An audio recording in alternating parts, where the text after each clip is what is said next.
তবে যদি এসআইআর করতেই হয়, যদি বাংলাদেশি রোহিঙ্গাদেরকে যদি বের করতেই হয়, তাহলে কোন কোন রাজ্যে এসআইআর করা জরুরি? তার ভিতরে আসাম আছে, তার ভিতরে বিহার আছে, তার ভিতরে ঝাড়খণ্ড আছে, তার ভিতরে আরো কি কি আছে? মণিপুর আছে, তার ভিতরে আরো কি কি আছে? এরপরে মণিপুরের পাশে আরো কি কি আছে? আমাদের কাছাকাছি যদি লক্ষ্য করি, পশ্চিম বাংলা আছে। শুধুমাত্র পশ্চিম বাংলার বিহারে করাটা জরুরি ছিল না, আরো অন্যান্য রাজ্যে করাটাও জরুরি ছিল। এ কথাই বলতে চাইছিলাম। বাংলাদেশি তাড়ানো আপনাদের উদ্দেশ্য না, নিশ্চিত মনের ভিতরে কোন রকম ষড়যন্ত্র আছে।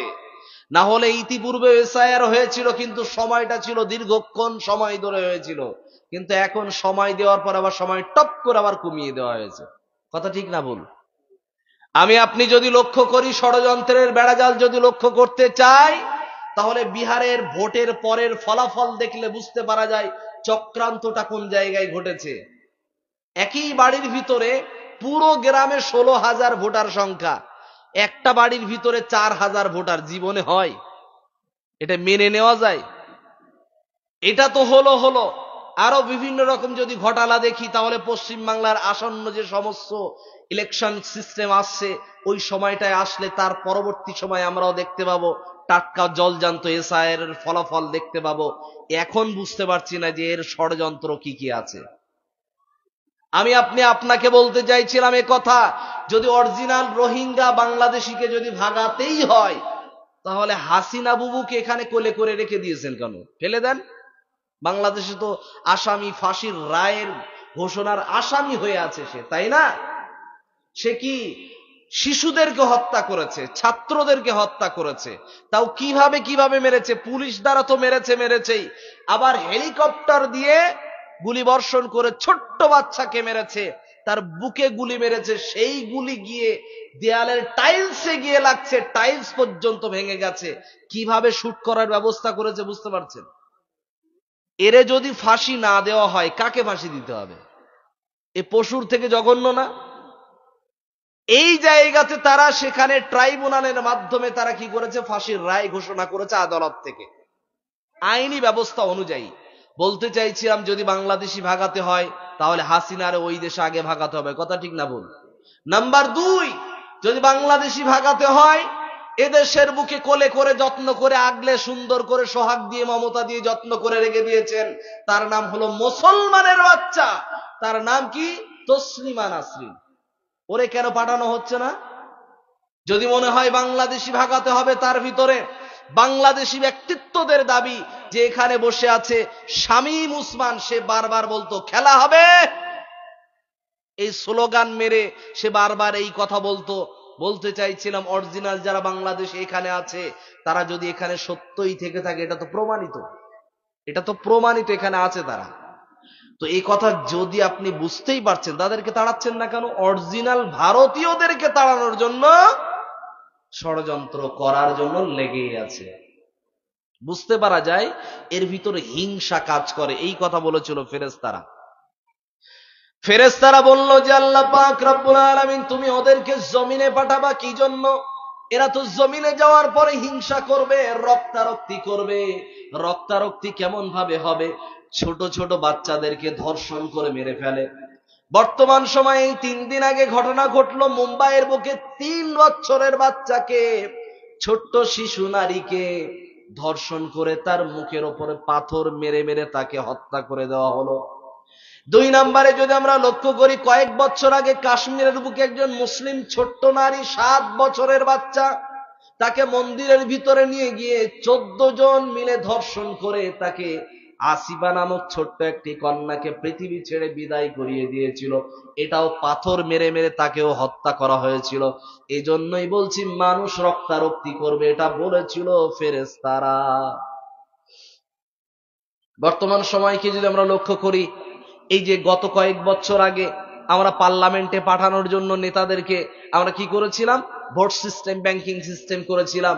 তো তার মাধ্যমে বিশাল রক্তারক্তি দেশের ভিতর হয়েছে, রাজ্যের ভিতর হয়েছে। মানুষ মরেছে ডেটা অনুযায়ী প্রমাণ পাওয়া যায় প্রায় 44টা। তো তার ভিতরে মুসলমানের বাচ্চারা মরেছে 33টা। লাভটা কার? কোনদিন শুনেছেন শুভেন্দু অধিকারী আর নওশাদ সিদ্দিকী মারপিট করে কোনদিন রক্তারক্তি হয়েছে? শুনেছেন কোনদিন? কোনদিন শুনতে পাওয়া যাবে না, কোনদিন শুনতে পাওয়া যাবে না। ওদিক থেকে দিলীপ ঘোষ একটা বিশাল একটা কিছু করে দিচ্ছে, আর এদিক থেকে আমাদের হুমায়ুন কবির সাহেব আরেকটা কিছু বলে দিচ্ছে, যার জন্য মারপিট লেগে গেছে, বিশাল এক তুমুল ঝগড়া, যার কারণে দুইজন হাসপাতালে ভর্তি। শুনেছেন? কোনদিন তো ঘটেনি, তাই না?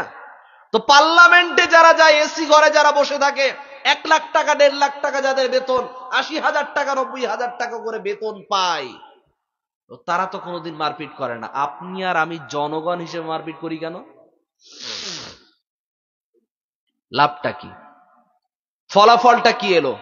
আপনার আর আমার মায়ের কোল খালি হলো, আপনার আর আমার স্ত্রীর মাথার উপর থেকে একটা ছায়া নেমে গেল, একটা ছাদ নেমে গেল, অভিভাবক কমে গেল।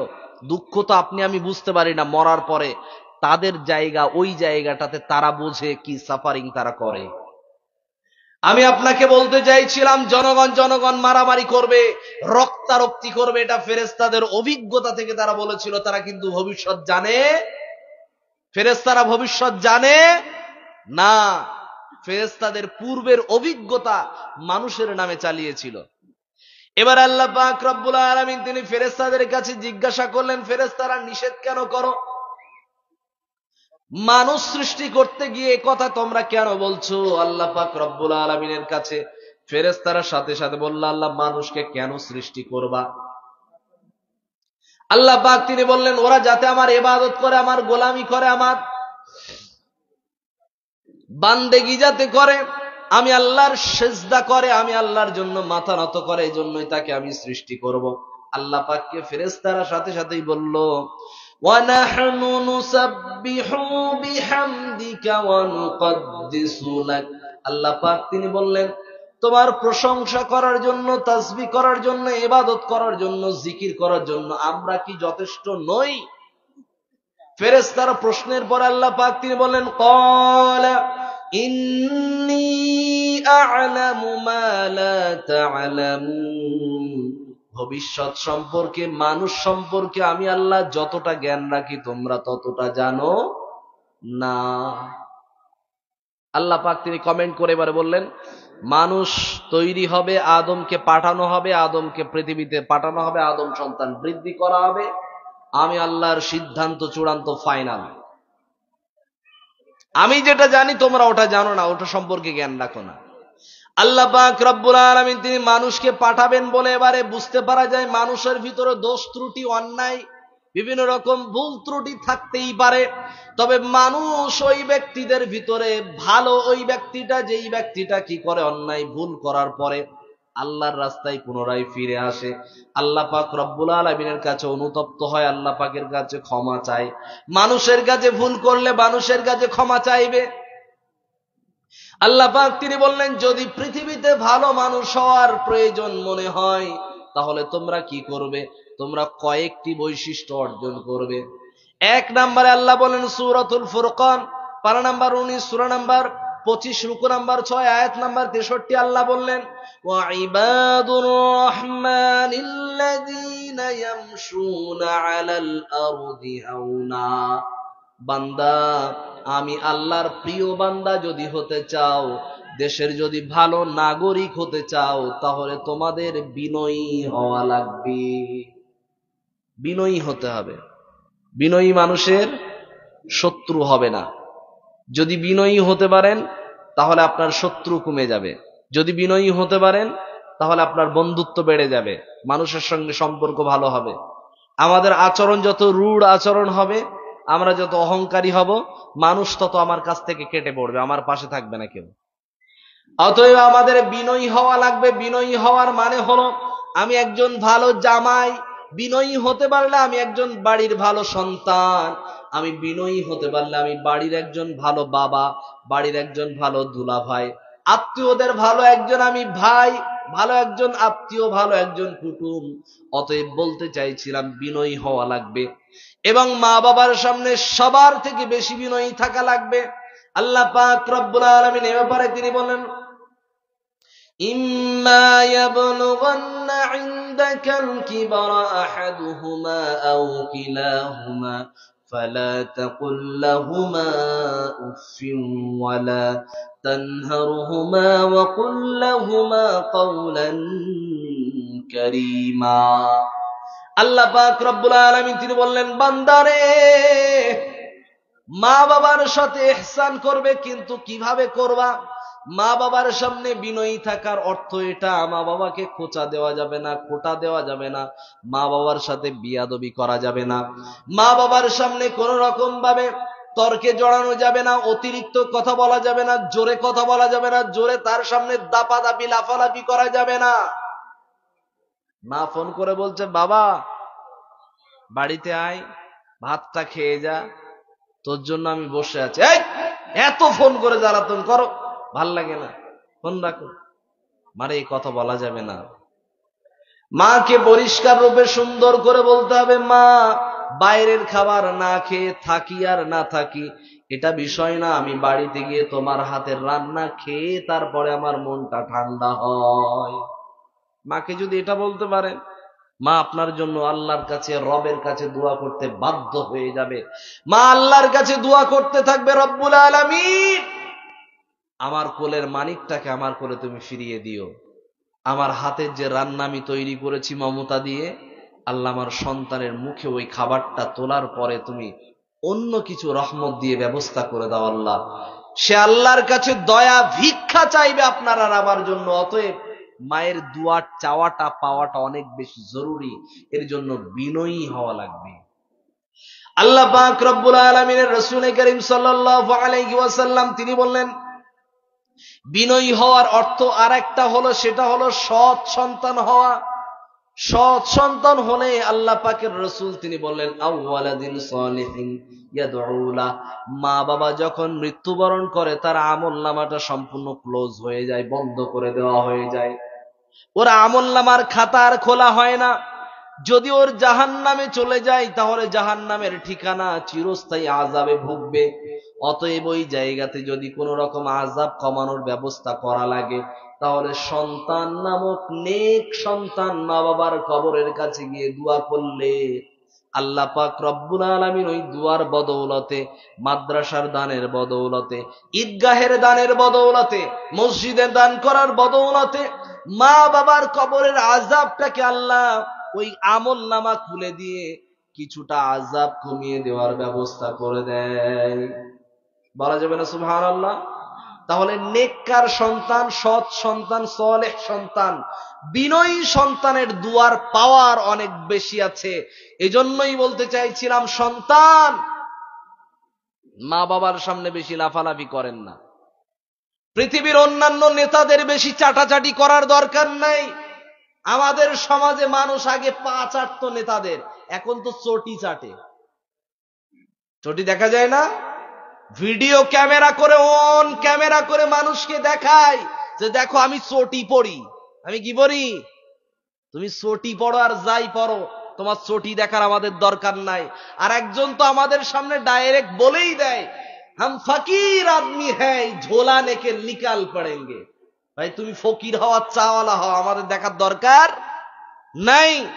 আমাদের দেখার দরকার হলো দেশের ভিতরে তুমি রেল বিক্রি করেছো, তুমি দেশের মনুমেন্ট গুলো বিক্রি করেছো, তুমি দেশের কয়লা খনিকে বিক্রি করেছো, তুমি দেশের তেল খনিকে বিক্রি করে দিয়েছো, দেশের অর্থনীতি বিভাগকে তুমি বিক্রি করে দিয়েছো, কার কাছে দিয়েছো? এটা আমাদের প্রশ্ন। আমরা যখন পড়ালেখা করে কোন রকম ভাবে প্রশ্ন করা শিখেছি, তখন তুমি বলছো প্রশ্ন কেন করো? প্রশ্ন করবো না তো কি করবো? তো প্রশ্ন করার মতো শিক্ষা ব্যবস্থা রেখেছো তো এখনো। এক কাজ করো, পুরো দেশটাকে শিক্ষা ব্যবস্থাকে বন্ধ করে দাও। তাই তো করেছো। উত্তরপ্রদেশের বুকে ৭,০০০-এর উপরে স্কুল বন্ধ করে দেওয়া হয়েছে, প্রায় ২৭,০০০-এর মতো মদের দোকান উদ্বোধন করা হয়েছে। এটা তোমাদের শিক্ষার আলোকিত ব্যবস্থা, তাই না?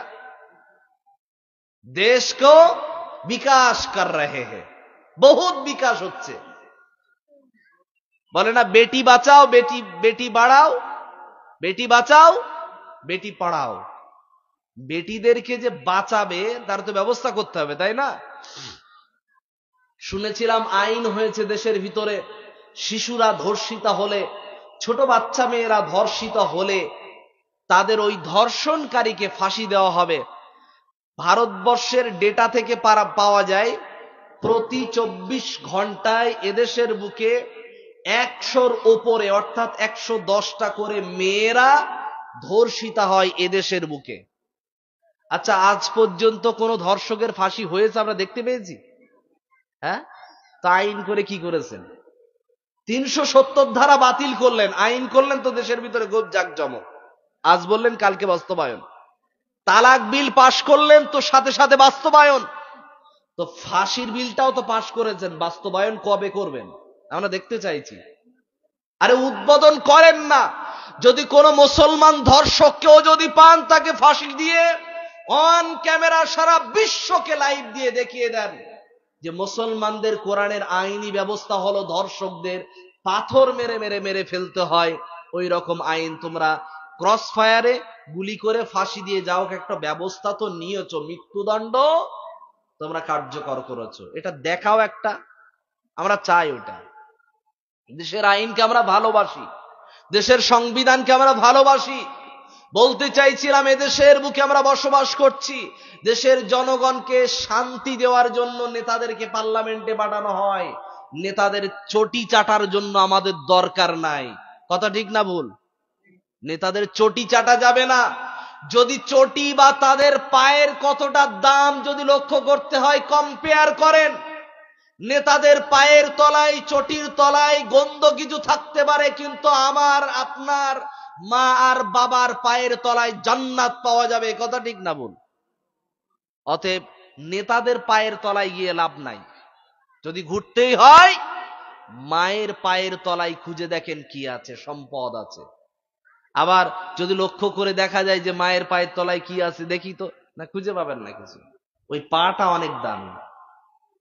ওই পায়ের কাছে থাকেন, পায়ের কাছে সবসময় নত হয়ে থাকেন, মানুষের মতো বিনয়ী হয়ে থাকেন, মা বাবার দোয়া কাজে লেগে যাবে।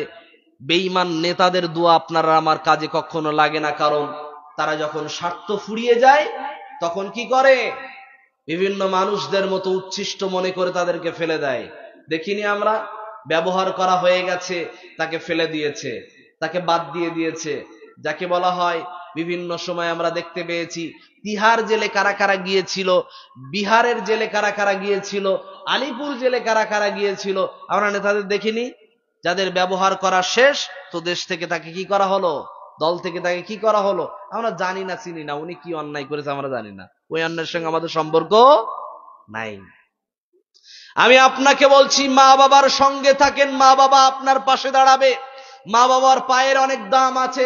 যদি তোষামত করতেই হয়, যদি পা যদি চাটতেই হয়, যদি পা যদি জড়িয়ে ধরতে হয়, তাহলে কার ধরবো আমরা? মা বাবা, আর কারণ।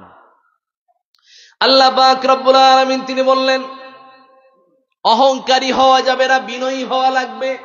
2 নাম্বার আল্লাহ পাক রব্বুল আলামিন তিনি বললেন, আল্লাহ পাক রব্বুল আলামিন তিনি জানালেন অহংকারী মুক্ত হতে গেলে, বিনয়ী হতে গেলে আল্লাহর কাছে দোয়া করতে হয়। আল্লাহ পাক তিনি জানালেন আল্লাহুম্মা জাআলনি ফি আইনি সগীরা ওয়া ফি আয়ুনিন নাসি কাবীরা। আল্লাহ পাক তোমার কাছে ভিক্ষা চায়, আল্লাহ আমাকে, আমার নজরে আমাকে ছোট বানিয়ে দাও, আমি যেন আমাকে ছোট মনে করতে পারি। আল্লাহ ওটা তৌফিক দাও। আমার অ্যাটিটিউডটা যেন এমনটা না হয়, আমাকে চেনো, আমি কি আমারে চেনো, তুমি কি, তোমারে চিনে আমার লাভটা কি? এই কথা বলে না অনেকেই, আমাকে চেনো আমি কে। এই যে পরিচয় দেয়, এর এই বাক্যের ভিতরে, এই শব্দের ভিতরে কি লুকিয়ে আছে? অহংকার লুকিয়ে আছে। তো আল্লাহর কাছে চাইতে হবে, আল্লাহ আমাকে, আমার নজরে আমার অ্যাটিটিউড যেন এমনটা হয়, বিনয়ী স্বভাব যেন থাকে আমার ভিতরে, মানুষ যেন আমার কাছ থেকে যেন নিরাপদে থাকে, মানুষ যেন আমার কাছ থেকে যেন ত্রাস সৃষ্টি যেন মনে না হয়, মানুষ যেন আমাকে দেখে ভয় না পায়। আল্লাহ পাক রব্বুল আলামিনের কাছে আরো বলা লাগবে, আল্লাহ মানুষের নজরে আমাকে বড় করে দেওয়ার মতো আমাকে কাজ করার তৌফিক দাও, সোসাইটিতে কাজ করার তৌফিক দাও, মানুষের জনসেবায় কাজ করার তৌফিক দাও। আল্লাহর কাছে ভিক্ষা চাইতে হবে এবং নিয়ত করে রেখে ওই অনুপাতে কাজ করা লাগবে। দেশের ভিতরে বহু জনগণ গরিব দুঃখী আছে, তাদেরকে ভিক্ষা দেবেন না। খেয়াল করে শুনবেন, ভিক্ষা মানুষকে দেবেন না। যদি মানুষকে দিতেই হয় কিছু, তাহলে সহযোগিতা করবেন। 2 টাকা দেওয়ার মানে হলো ভিক্ষা দেওয়া, 5 টাকা দেওয়ার মানে হলো ভিক্ষা দেওয়া, 10 টাকা দেওয়ার মানে হলো ভিক্ষা দেওয়া। যদি 500 টাকা দিয়ে তার একটা পানির ব্যবসা শুরু করিয়ে দেন, তাহলে এটার নাম হলো সহযোগিতা করা। ভিক্ষা দেওয়া মারাত্মক বড় দণ্ডনীয় অপরাধ বলছি না, এটা ভালো জিনিস, এটা অন্যায় না, এটা হালাল, এটা হারাম নয়, এটা হালাল। কিন্তু বিষয়টা হলো ভিক্ষাবৃত্তি মারাত্মক খারাপ একটা অভ্যাস। মানুষকে ভিক্ষাবৃত্তি বন্ধ করিয়ে আমরা প্রতিটা মুসলমান নাগরিককে বলবো, মসজিদে মসজিদে ভিক্ষা করা বন্ধ করুন, ট্রেনে ট্রেনে ভিক্ষা করা বন্ধ করুন, রাস্তায় বাজারে মার্কেটে ভিক্ষা করা বন্ধ করুন। ভিক্ষা করা বাদ দিয়ে প্রতিটা পুরুষকে দায়িত্ব নিতে হবে। যারা যাকাত দেনেওয়ালা, যারা হজ করে নেওয়ালা, প্রতি বছর বছর উমরা করতে যায়, তাদের কাছে বিনয় ভাবে অনুরোধ করব, 2-1 বছর 3 বছর পরে পরে উমরা করেন। ওই টাকা নিয়ে কোনো গরিব দুঃখীকে ভিক্ষা দেওয়া বাদ দিয়ে একটু সহযোগিতা করে পাশে দাঁড়ান। 2টা 5টা মুসলমানকে যদি আমি দাঁড় করিয়ে দিতে পারি, ওই মুসলমানরা যদি আমার কোন রকম কারণবশত কোনো গুনাহের কারণে যদি জাহান্নামী হই, ওই নেকি আমার পাশে দাঁড়িয়ে বলবে, আল্লাহ, এই বান্দা নিঃস্বার্থভাবে অর্থকে কাজে লাগিয়েছিল, কিন্তু কাজটা ছিল অনেক বড়। যে গরিব ভিক্ষা করে খেত, তারেও দাঁড় করিয়েছিল। তাই বলতে চাইছিলাম, ভিক্ষা আমরা দেব না, আমরা দেব কি? সহযোগিতা। কোন বোন যদি সাহায্য চাইতে আসে, তাকে অফার করবেন, তাকে অপমান না, অফার করবেন। বোন, আপনি যে ভিক্ষা করছেন, কেন করছেন? এই ভিক্ষা করার রিজন কি, কারণ কি? কোনো তো কারণ আছে, সমস্যা তো কিছু ঘটেছে, না হলে ভিক্ষা কেন করছেন? সে তার বাচ্চার জন্য ভিক্ষা করে, অথবা তার স্বামী মারা গেছে তাই ভিক্ষা করে, অথবা তার স্বামী অন্য কোথাও চলে গেছে, অথবা তার স্বামী তাকে খরচ দেয় না, অথবা তাকে দেখে না। এ কারণ, বিভিন্ন কারণে সে বিপদে পড়েছে, তার কারণে সে ভিক্ষাবৃত্তিতে নেমেছে। তাকে অফার করেন, এই এই কাজ আছে, আপনি এই কাজগুলো করবেন কিনা। দর্জি মেশিন কিনে দেন, তাকে কাজ শিখিয়ে দেওয়ার ব্যবস্থা করে দেন, তাকে হাতে ধরে 2-1 মাস তার পিছনে সময় দেওয়ার ব্যবস্থা করে দেন। 2জন লোক, 2জন মহিলা লাগিয়ে তার কাজ শেখান, কাজ শিখিয়ে দেন। মুর্শিদাবাদের বুকে যদি হারাম কাজ লেগে থাকে, সেই হারাম কাজের ভিতরে বিড়ি বাধা বন্ধ করাতে হবে মেয়েদেরকে, দর্জির কাজ ঢোকান। যদি মনে হয় হালাল কাজের ভিতরে ওটা পারবো না, অন্যান্য আরো অনেক ভালো ভালো কাজ আছে, সেই কাজগুলোকে মেয়েদের দ্বারা করান, কিন্তু বিড়ি বাঁধানো বন্ধ করাতে হবে।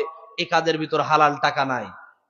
কাজ, সেই কাজটার নাম হলো মসজিদ তৈরি করা। আপনাদের মুর্শিদাবাদের লাল কোথায় মসজিদ নাম রাখা হচ্ছে। আমি আপনাকে বলতে চাইছিলাম, বাবরি মসজিদের সঙ্গে মুসলমানদের একটা বিশাল ধর্মের আবেগ, এর টান আছে, মহাব্বত আছে। এটা নিয়ে যদি আপনি নিঃস্বার্থভাবে আপনার টাকা দিয়ে যদি আপনি মসজিদ উদ্বোধন করেন, আমাদের আপত্তি নাই। কিন্তু পরামর্শ থাকবে আমাদের পক্ষ থেকে। আপনি যেহেতু পার্লামেন্টের একজন দায়িত্ববান, আমাদের একটা দাবি থাকে। প্রবেশ করবে কারা? ওই যে মুম্বাইয়ের বুকে, বেঙ্গালুরুর বুকে যে সময় আমাদের মুস্কান নামক একটি কন্যা কলেজে যখন প্রবেশ করছে, তখন শিক্ষক মহাশয়রা করে থাকেন, বাধ্য করে হিজাব খুলতে হবে, অন্না পরে স্কুলে ঢোকো। অন্না তাও মাথা ঢাকা যাবে না, তারা পরিষ্কার করে বলে দেয়। আমি আমাদের এই সংসদ সাহেবকে আমরা পরামর্শ দিতে চাই, এতটুকু আমাদের হৃদয়ের এটা দাবি, আপনি মসজিদ না বানিয়ে এমন একটা ইউনিভার্সিটি বানাতে হয়ে এই দেশের ভালো নাগরিক হয়ে এদেশের সেবা করতে থাকবে, এরকম একটা ব্যবস্থা করলে ভালো হতো না? এটা আমাদের হৃদয়ের দাবি, আমাদের এটা মনের দেন।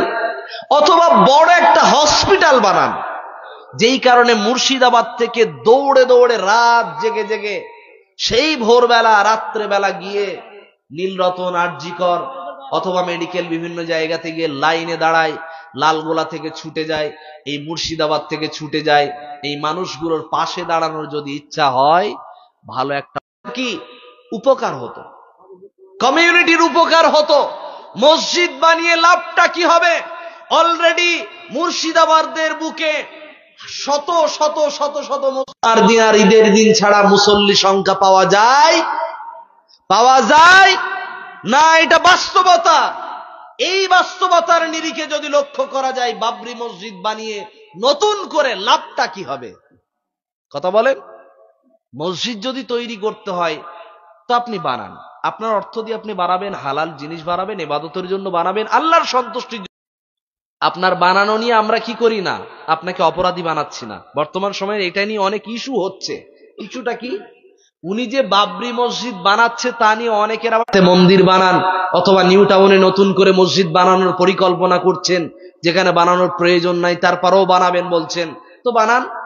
আপনাদের পুজোর সময় লাখ লাখ টাকা করে দেবেন, মুসলমানদের কি দিলেন বলেন তো? দিয়েছে কিছু? ইমাম ভাতা দিয়েছে কার টাকা? ওয়াকাফের টাকা। কাদের? আমাদের।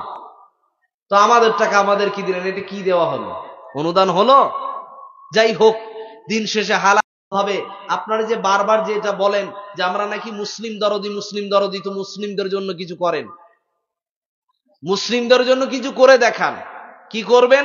আমরা মসজিদ চাই না আপনাদের কাছে, আমরা আপনার না যেই মাদ্রাসাগুলোকে আপনারা স্যাংশন দিয়েছেন, ওই মাদ্রাসার শিক্ষকদের 11 মাসের বেতন বাকি আছে, ওই মাদ্রাসার শিক্ষকদের বেতনটা দেন।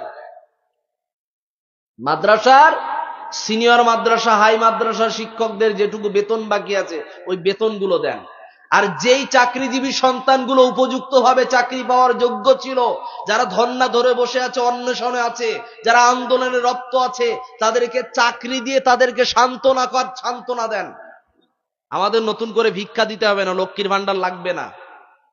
দেশের ভিতরে যে মালের দাম বৃদ্ধি হয়ে আছে, মালের দামগুলো কমান, এটা আমাদের হৃদয়ের দাবি।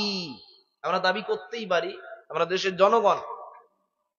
দুবাইয়ে যান, সেখানে কোনো জিনিসেই ট্যাক্স নাই, সব ফ্রি। আর এখানে আল্লাহু আকবার, একটা কলম কিনতে গেলেও ট্যাক্স লাগে, কাফনের কাপড় কিনতে গেলেও ট্যাক্স লাগে। হিন্দু মরে গিয়েও শান্তি নাই। ও যে শ্মশানে যাবে গিয়ে যে পুড়বে, শান্তিভাবে যে পুড়বে, ওই কাঠের ভিতরেও ট্যাক্স লাগানো আছে। কোন জায়গায় শান্তি আছে? রাস্তায় চলতে গেলে, বাইক কেনার সময়ও ট্যাক্স দিতে হচ্ছে, তেলেও ট্যাক্স দিতে হচ্ছে। আর তেল তো দিচ্ছে, সেই তেলে আবার কি? ইথানল ভেজাল মারা আছে, যেই ইথানল সম্পর্কে আমাদের কোনো ধারণাই ছিল না। পেট্রোলের ভিতরে নতুন করে ভেজাল মেরেছে কি? ইথানল। আগে দোকানদারদেরকে আমরা বলতাম, এই পেট্রোলের ভিতরে কেরোসিন মারোনি তো? যদি কেরোসিনের গন্ধে একটু পেতাম, তোমার তেল আর নেওয়া যাবে না, বলতাম না? বলতাম। কিন্তু বর্তমান সময়ে ডাইরেক্ট ওইখান থেকে, ওই গোড়া থেকে কি করে দেওয়া হচ্ছে, লে তুই ভেজাল নিবি না মানে নিতে হবে তোমার। আপনি আমি জানতেও পারি না। যেই বাইক চলার কথা 1 লিটার তেল ভরলে 50 কিলোমিটার, সেই বাইক 35 কিলোমিটারও যায় না। এর নাম ইথানলের নাকি ব্যবস্থাপনা চালু করা হয়েছে। করুক, যদি উপকার হয় জনগণের, দেশের যদি উপকার হয়, জনগণকে শোষণ করে, তাহলে করেন, সমস্যা নেই, আপনারাই তো করবেন। একজন আমাদের আলিয়া ইউনিভার্সিটির একজন ছাত্রকে জিজ্ঞাসা করা হচ্ছে সমস্ত ছাত্রদের সামনে যে তোমরা কি হতে চাও? তো এক একজন এক এক রকম উত্তর দিয়েছে। আমার এক বন্ধু, সেও MA ক্লাসে পড়ে, তো সেও উত্তর দিয়েছে, স্যার আমি চাওয়ালা হব। বলছে MA পাশ করে তুই চাওয়ালা হবি? প্রফেসর জিজ্ঞাসা করছে, তুই চাওয়ালা হবি কেন? বলছে চাওয়ালা হওয়ার পরে দেশের যদি এত সম্পদ বিক্রি করতে পারে, তাহলে বাকি যে এইগুলো বিক্রি করা বাকি আছে, আমি চাওয়ালা হয় না হয় ওইগুলো আর বিক্রি করতে বাকি রাখবো কেন, আমিও করিয়ে দেবো। কথা বুঝতে পারেননি? তো চাওয়ালা হয়ে যদি এত কিছু করতে পারে, তো আমি MA পাস করে আর কি করব? অন্য কাজ করার দরকার নেই, চাওয়ালাই হওয়াটাই ভালো। দেশের নেতারা বলছে চপ পেঁয়াজি ভাজো। নেতারা কি বলে? বলছে কাজ করতে পারছো না তো কি হয়েছে, চপ পেঁয়াজির দোকান দাও। বাহ, ভালো পরামর্শ, মারাত্মক। এটাকেই বলে স্কিল ডেভেলপমেন্ট, তাই না? এইটাকেই বলে যে আপনাদের সুন্দর ব্যবস্থাপনা। প্রচুর স্কুল আছে পশ্চিম বাংলার বুকে, যে স্কুলগুলোতে মাস্টার শূন্য হয়ে গেছে, স্কুলে শিক্ষক নাই, বলছে শিক্ষকের প্রয়োজন নাই। নাউজুবিল্লাহ, কি কথা বলেন? দেশের ভিতরে শিক্ষার ব্যবস্থাপনা বাড়াতে হবে, শিক্ষকদের বেতন বাড়াতে হবে, ছাত্র ছাত্রীদের খাদ্যের ব্যবস্থাপনা ভালো রাখতে হবে। সেখানে ভেজালে ভরপুর হয়ে গেছে, নাগরিকদের ভিতরে দুর্নীতিতে ভরপুর হয়ে গেছে। আল্লাহ পাক রব্বুল আলামিনের কথা অনুযায়ী যদি আমরা লক্ষ্য করি তাহলে আমাদের বিনয়ী হলে এ সব কিছু থেকে আমরা মুক্ত থাকতে পারবো ইনশাআল্লাহ। আল্লাহ পাক রব্বুল আলামিন তিনি 2 নম্বরে তিনি আল্লাহ বললেন, বান্দা যদি তোমরা লক্ষ্য করো রাস্তার ভিতরে কোন মানুষের